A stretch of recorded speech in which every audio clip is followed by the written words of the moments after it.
nakialam sa fire alarm switch.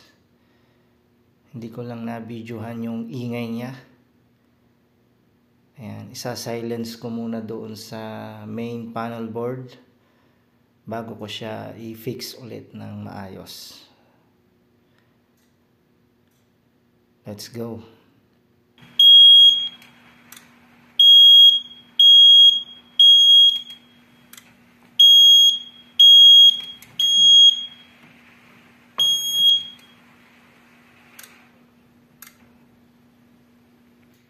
Ayan. Napatahimik ko na yung ring bell ng fire alarm na napakaingay.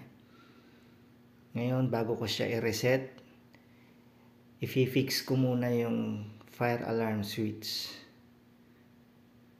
Babalik din ako sa ground floor para i-reset. Let's go.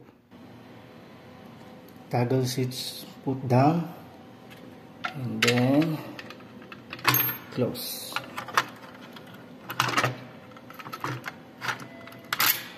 Wah, kalas.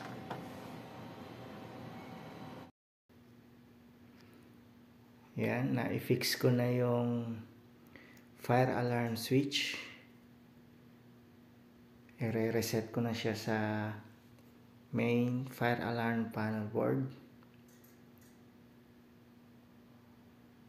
At eto, okay na yung fire alarm switch. Naayos ko na.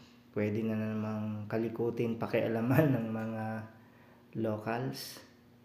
Ayan po yung screen monitor after na na-fix yung fire alarm switch at napatigil yung ring bell ng fire alarm na napakaingay. Kailangan mabilis.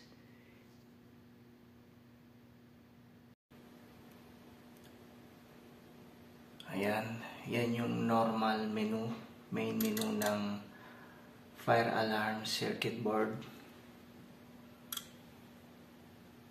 Malinis, walang data na walang fault data na naka-register. Ayan. Naka-standby para pakialaman na naman ulit.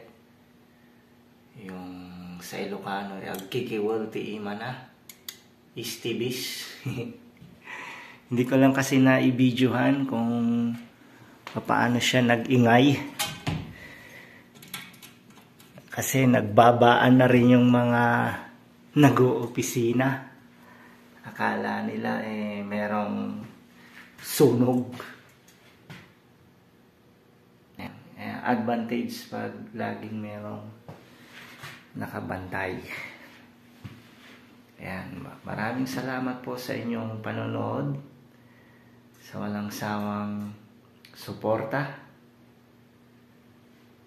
Much love and God bless all. Bye-bye.